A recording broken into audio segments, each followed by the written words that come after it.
Hello scholars, welcome back. Mr. Hinkle here. Today we're going to discuss the structure of the inside of our Earth. And it is awesome, it's complex, but it's also relatively simple. We could think of it as 3 layers to the layer cake of our planet Earth. Let's get into it. So today, objective, understanding Earth's internal structure by chemical composition through exploring the core, mantle, and crust. Well, Earth can be divided into layers, and there's 2 ways we could look at the division of Earth's layers. We can look at it by chemical composition. What are the materials that make up various layers from the surface of the Earth to the center? Or on the surface of the Earth, really near about the top 100 kilometers, what are the physical characteristics? And I discussed that in another lecture. Today we're focused on core, mantle, crust. So Earth has a chemical composition. As it started to cool 4.54 billion years ago, the Earth differentiated into these various layers by density.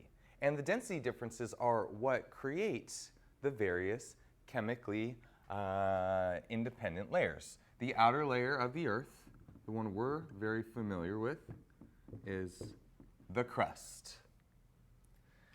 We go down into the Earth. That was not the best circle I've ever drawn, but that's okay.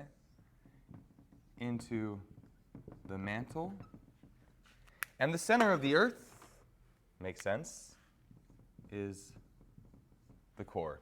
So this is where a very simplified model can help us to understand what it's like underneath our feet, what Earth's internal structure exactly is. But let's get into it a little bit more, shall we? The outermost layer of the Earth is solid and it's rocky. This is where plate tectonics occurs, the crust. And there are 2 types of crust, oceanic and continental. Ocean basins are composed primarily of oceanic crust. The rock type is basalt, and continents are composed primarily of continental crust, where the primary rock type is granite. Now, this is important because oceanic crust and continental crust interact on the surface of the Earth through plate tectonics, and it is the density differences at various tectonic boundaries that drives the type of interactions that occur.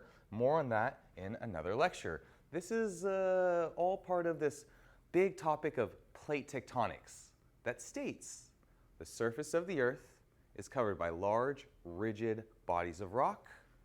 They can be oceanic or continental, and they move around relative to one another. And where they meet, we have tectonic boundaries, and tectonic boundaries are responsible for earthquakes, for mountain building, for ocean basin formation, for volcanoes, for creating the landforms that we see on our Earth's surface. So it's kind of a big deal. Okay, so great. We've got 2 types of crust. Continental crust forms the continents. Relative to oceanic, it's thicker, continental over here, and less dense. Oceanic crust is thinner and more dense.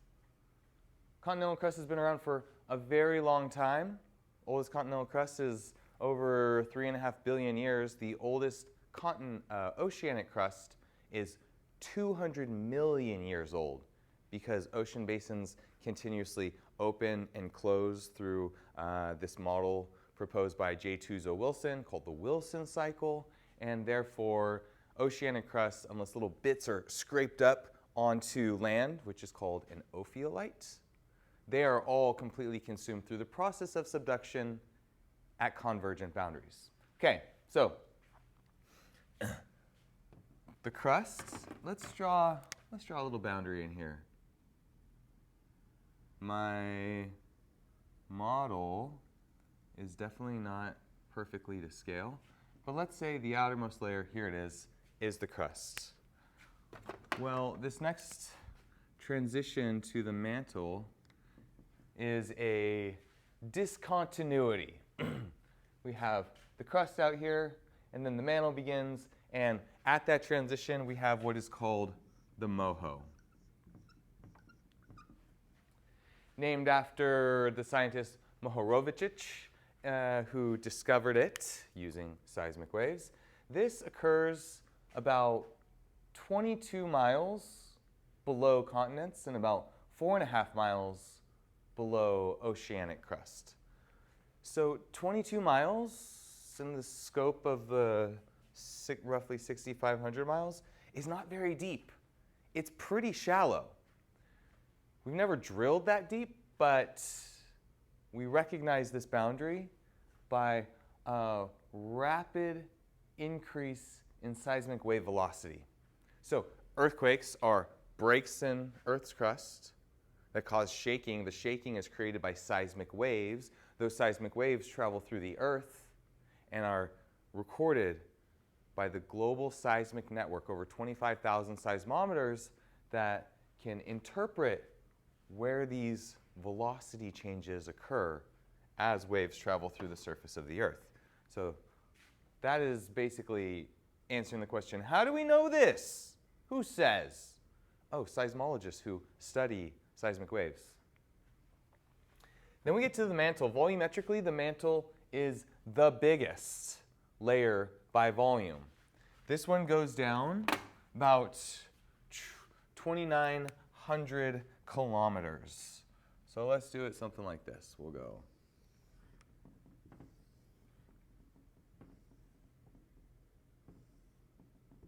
crust, mantle, 0 at the top, 2,900 km, to the mantle. And the mantle is solid rock, but it can flow over geological time. And the movement of mantle transports heat. So the center of the Earth is very hot, the core is very hot.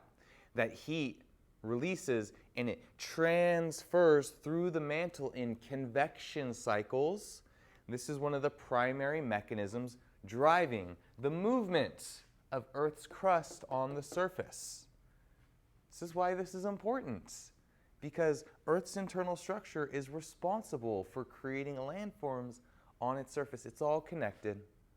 When we zoom out like this, we can see how important understanding something like what's happening beneath our feet truly can be. So the geothermal gradient is such that the deeper that you go into the Earth, the higher the temperature goes, also the higher the pressure goes. So temperature increases with depth, and those temperature differences cause the mantle to move kind of like a boiling pot of water. It's hot at the bottom, that heat creates density differences, causes material to rise, and then it circles in various ways. We'll talk about more in mechanism of plate tectonics, but basically that's what's happening. The mantle is like a pot of boiling water that's moving through the heat transfer mechanism or type of convection, except it's solid rock called peridotite, very rich in olivine, ultramafic, that moves very slowly over geologic time. A time scale that is hard for a person like you or I to imagine. 4.5 billion years of Earth history. That's how long our Earth has been around. Okay, so again, we understand the mantle through seismic waves. Here is a piece of the mantle. And we have seismic waves. Yes, we can see where the moho is. We can understand some characteristics about density. But then also, I mentioned ophiolites are pieces of the mantle that are scraped up onto continental crust that then, through plate tectonics, are exposed at Earth's surface on lands. We also have what are called xenoliths, little chunks of rocks carried of the mantle that remain solid. They hitch a ride in a magma chamber, and they come all the way up through a volcano and are exposed at the surface from a volcanic eruption. Pretty cool. So how do we know this? The rocks tell us. My favorite answer in all of geology. How the heck do we know that? The rocks tell us. Yes, cool. Okay, so from the mantle, we have the core, and here we have the core mantle boundary, or the CMB. Awesome. Another discontinuity at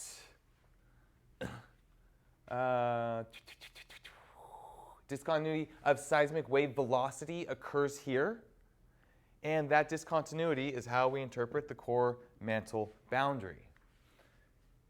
Going deeper, we have Earth's core, the liquid core, about 2,200 miles thick. 2,200 kilometers thick, and the inner core about 1,220 kilometers thick. I'm getting my miles and my kilometers mixed up. This is a little bit easy to do. Okay, great. Thickness of outer core.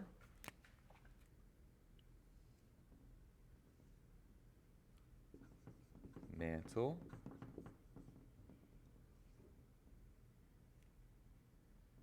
I want to be one of these. Outer core.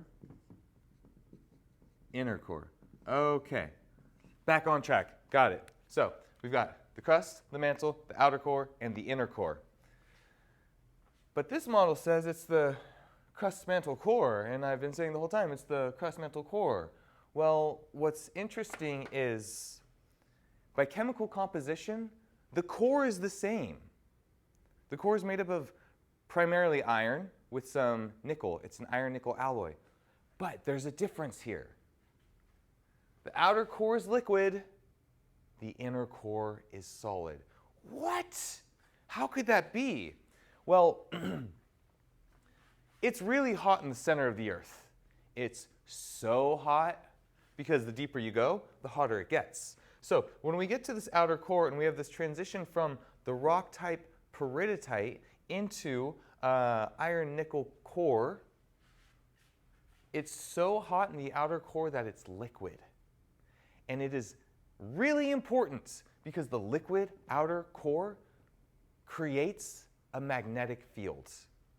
The liquid outer core has currents of that iron, and those currents are like a dynamo that generates a magnetic field. And without Earth's magnetic fields, solar winds from the sun would strip Earth of its atmosphere. But this magnetic field is so strong, it penetrates every layer of Earth and extends well beyond into our atmosphere. This is why you can hold a compass and navigate, because the compass needle orients to the magnetic field. This is also why we can look at rocks and investigate the mineral magnetite and see where those minerals are pointing and recreate Earth history or paleogeography by aligning the time that that rock deposited with where magnetic north would have been. This is called polar wander, and it's one of the lines of evidence for plate tectonics. Okay, awesome. So the outer core, liquid, creates a magnetic field. The inner core, solid. Now what's going on here? Well, deep down on Earth, there's so much pressure from the overlying rock, so much pressure that it condenses. It cannot stay a liquid, and it is it turns into a solid. Solid due to intense pressure. So seismic waves occur when earthquakes happen, and then at these compositional boundaries, the crust mantle, the moho, and the core mantle boundary, we have reflection and refraction and refraction of seismic waves. This is a property of waves.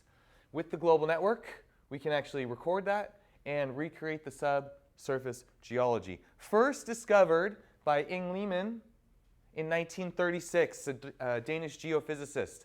Yes, amazing in a scientific field in the early 20th century where we have these pioneering women who are looking at data and able to discover something that no one else has. It's a really amazing opportunity to give credit where credit is due, highlight the role of women in science, and even the role of women in geology, because it is rare. If you are a woman and you are studying geology, then you have a great opportunity to make strides and really support this community that could use your help. So please help us. Earth has an internal structure: the crust, the mantle, and the core. And it varies by density. And to highlight this, we've got a little bit of an example over here. Okay, 3 substances: oil, soap, and water that has been dyed with purple dye. So first we'll put the soap in. The soap represents the core. Excellent. And then just to show how things can change by density, next we'll put a little bit of oil in. The oil is going to represent the crust. And now we'll put the water with dye in, and notice it goes right to the middle. They do not mix. The 3 layers are completely separated by what? By density. So this phenomenon that we are observing right now, the soap, the water with dye, and the cooking oil, is similar to what we see in our Earth. Earth has a layered structure that is differentiated by density: the core, the mantle, and the crust. Thank you so much.